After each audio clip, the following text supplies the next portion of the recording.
ভাত বসাই দিছি, ভাবির কাছ থেকে না ভাত বসাইছি। ওকে, এখন তরকারি কি রান্না করব, টেনশনের বিষয় না। আসেন, মানে একটা ভর্তা টর্তা হইলেও তো, কিছু একটা হইলেও তো আলি খাওয়া যায়, তাই না? ভর্তা টর্তা হইলেও খাওয়া যায়, কিন্তু ভর্তা করার মতো কিছু নাই। তাহলে কি করা যায়?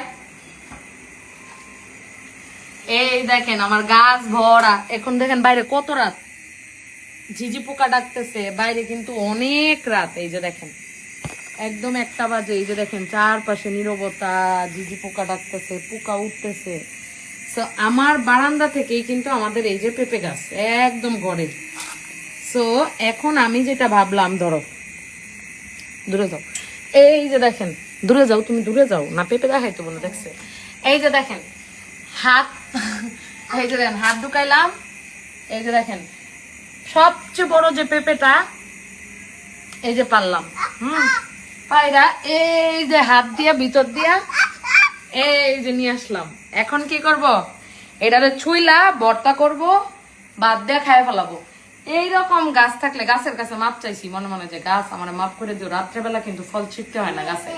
মানে এমনই খিদা লাগছে যে যদি এখন একটু ভর্তা টর্তা দিয়ে ভাত না খাইতে রাত্রে ঘুমাইতে পারবো না। এখন কিচ্ছু নাই তো, মানে বাড়িতে থাকা হয় না।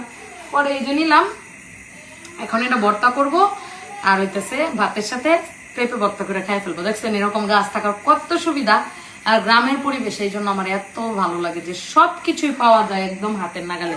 কিন্তু এত নাগালে কিন্তু সবাই পায় না, আমি যত নাগালে পাইছি। আমি আগে এনে বৈশা মানে ওই যে আমাদের সবসময় পেঁপে টেপে কাটলে আমি এখানে বসেই কাটি। এই যে আমাদের এই বারান্দায়, এটা হইতেছে আমার, মনে করেন রোজার সময় এত এত ফল একসাথে কাটি, তো আমি এনে বসে কাটি, কাইতে এনে সব ফালাই, যাই কাটি চোচা টোচা মানে বিচি টিচি সব এনে ফালাইতাম।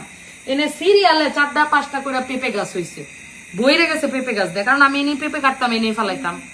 সেই জন্য ওই যে দেখেন পেঁপে গাছের বন।